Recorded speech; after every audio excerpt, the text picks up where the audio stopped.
Bonjour à tous, c'est le docteur Walid Mekedem et aujourd'hui on va parler d'hypotension artérielle. Et oui, pour changer, parce qu'on entend beaucoup parler d'hypertension artérielle, je suis le premier à aborder régulièrement le sujet et parfois je vois en commentaire de ces vidéos les commentaires suivants et l'hypotension dans tout ça, on n'entend jamais parler. C'est vrai qu'on n'en parle pas beaucoup. Et pourtant, ça concerne des personnes qui parfois en sont très gênées. Alors, on va essayer d'aborder le sujet dans cette vidéo. Mais, petit rituel devinette en début de vidéo, petite question, si vous avez la réponse, n'hésitez pas à la mettre en commentaire. Comment appelle-t-on la classe de médicaments, la famille de médicaments qui vous permet d'évacuer de l'eau pour diminuer la pression artérielle? Si vous avez la réponse, n'hésitez pas à la mettre en commentaire. Bon, on entre dans le vif du sujet. L'hypotension, c'est quoi? C'est simple. C'est quand vous avez une tension artérielle basse. Bon, maintenant, pourquoi? Eh bien, pourquoi? Il y a beaucoup de raisons. Mais avant d'en parler, on va parler un petit peu des symptômes que ça peut occasionner. Baisse de tension, donc fatigue, faiblesse générale, étourdissement, vertige, vision floue, état de mal-être, de fatigue générale. Enfin bref, pas très agréable. Donc, voilà, quelle peut être la cause de tout ça? Donc, première cause, ça ne va pas forcément plaire comme réponse, mais c'est la vérité, la génétique tout simplement. Il y a des personnes qui sont programmées comme ça, qui ont une tension plutôt basse. Donc il y a des personnes, et peut-être que ça vous concerne, peut-être que vous en connaissez, qui vont chez le médecin, et à chaque fois le médecin dit vous avez une petite tension.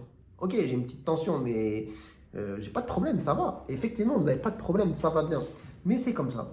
Vous avez une tension artérielle basse.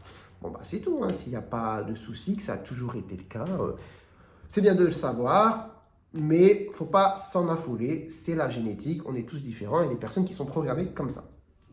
Après, maintenant, on va parler des choses de la vie en général qui peuvent amener aussi à avoir une tension qui baisse. Alors, par exemple, la grossesse. Dans la grossesse, il y a des femmes qui vont avoir la tension qui baisse parce que voilà, il y a beaucoup de modifications qui se font au niveau du corps, des tuyaux, de l'eau. Enfin, je ne vais pas rentrer trop dans les détails, je n'ai pas envie d'être trop compliqué. Mais voilà, des modifications physiologiques qui amènent à avoir une tension qui baisse. On surveille de près la tension pendant la grossesse et on surveille aussi surtout qu'elle ne monte pas parce que ça devient dangereux quand ça monte aussi.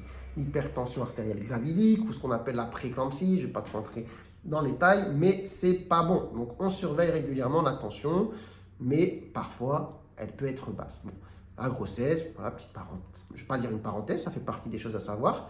Après, qu'est-ce qu'on peut avoir qui va amener à une baisse de tension? Les médicaments. Donc les médicaments. Il y a des médicaments, et c'est paradoxal, qui sont pris pour faire baisser la tension parce que vous avez une tension trop haute. Mais en fait, peut-être parfois, c'est un petit peu trop costaud. Et du coup, bah, bam, baisse de tension, hypotension. Donc si c'est le cas, bah, faut revoir avec votre médecin. Revoir avec votre médecin, le traitement n'est peut-être pas adapté, peut-être trop fort, il y a peut-être des ajustements, des adaptations de posologie à faire et tout ça pour éviter justement l'hypotension. Donc il y a des médicaments qui peuvent jouer là-dessus. D'accord? Et pas que des médicaments pour la tension, des médicaments en général. Donc c'est vrai que si vous regardez les notices de médicaments en termes d'effets indésirables, parfois ça fait peur. Mais l'idée c'est de se dire, vous avez un nouveau traitement, si après ça vous avez des baisses de tension que ce n'était pas le cas avant, bon, voyez avec votre médecin, c'est peut-être le nouveau médicament qui vous cause ce problème. Il y a peut-être justement un switch à faire ou un ajustement de dose à voir avec le médecin.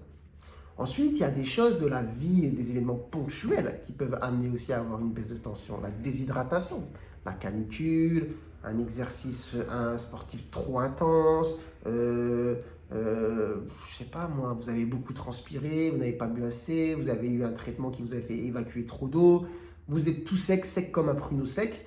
Bon, bah là, vous avez une hypotension liée justement à votre sécheresse, on va dire, à votre déshydratation. Donc voilà, c'est ponctuel, ça se corrige, mais ça peut provoquer l'hypotension et les symptômes qui vont avec.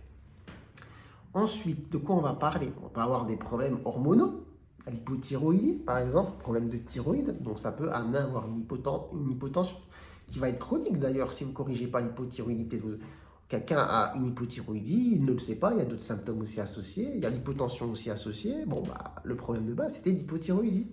On fait le diagnostic, on corrige, et puis bon, ça va mieux. Donc, il y a des choses comme ça qui peuvent jouer dessus. Après, évidemment, il y a aussi d'autres problèmes de santé. Donc, il y a des maladies comme le diabète comme des maladies neurologiques, comme Parkinson et tout ça, qui est un stade évolué, peuvent donner ce qu'on appelle une dysautonomie. C'est-à-dire qu'en fait, ça abîme le système nerveux autonome, le système nerveux que vous ne contrôlez pas, qui vous permet de régler votre tension, etc. Et si là, c'est déréglé, eh bien, vous pouvez avoir des hypotensions. Donc voilà, il y a aussi des maladies autres à contrôler. Ensuite, il y a des choses à savoir. Il y a l'hypotension orthostatique. Ça, c'est une hypotension à part. C'est l'hypotension que vous allez avoir de manière brutale quand vous allez vous lever. En vrai, on en a tous fait un petit peu les frais. C'est vous levez d'un seul coup, trop vite, ouf, la tête, ça tourne, vous voyez les étoiles, vous avez failli tomber. D'accord? Sauf qu'il y a des personnes, ça leur fait tout le temps. Il y a des personnes, ça va être sur une période de fatigue, etc. Je suis KO, je me lève, je vois les étoiles. Mais il y a des personnes, c'est un petit peu tout le temps. D'accord? Et ça peut être lié au problème de dysautonomie que j'ai dit avant. Ça peut être lié à un problème voilà, de médicaments. Il faut faire le point. Souvent, ça concerne quand même des personnes qui ont des maladies chroniques évoluées ou qui ont un âge avancé, qui ont un mauvais état général. Mais c'est quelque chose sur lequel il faut voir. Enfin, il faut s'arrêter. Après, évidemment, il y a aussi les facteurs, on va dire, psychologiques. Stress, fatigue, déprime. Eh bien, ça peut jouer aussi sur votre tension artérielle. Donc, ça fait pas mal de choses. Après, on peut citer quoi? On peut citer l'anémie aussi. Quelqu'un qui a une anémie très prononcée peut aussi avoir une baisse de tension. Enfin bref, ça fait beaucoup de choses quand même et j'ai pas été exhaustif. Donc, si on résume cette vidéo, voilà, ça s'est assombri d'un seul coup dans le cabinet. Donc, si on résume la vidéo, c'est que voilà, il y a plein de causes d'hypotension. Il y a des causes que vous ne pouvez pas vraiment changer, comme les facteurs génétiques. Mais bon, s'il n'y a pas de problème associé, tant mieux.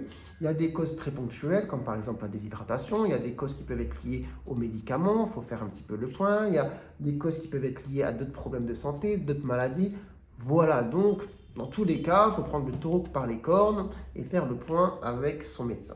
Bref, j'espère que vous aurez appris des choses, que cette vidéo vous aura été utile. Et si c'est le cas, n'hésitez pas à la liker, n'hésitez pas à la partager aux personnes qui pourraient être intéressées. Et sur ce, moi je vous dis, prenez soin de vous, prenez soin de votre santé et à très bientôt, je l'espère, pour de nouvelles vidéos. Allez, ciao, ciao!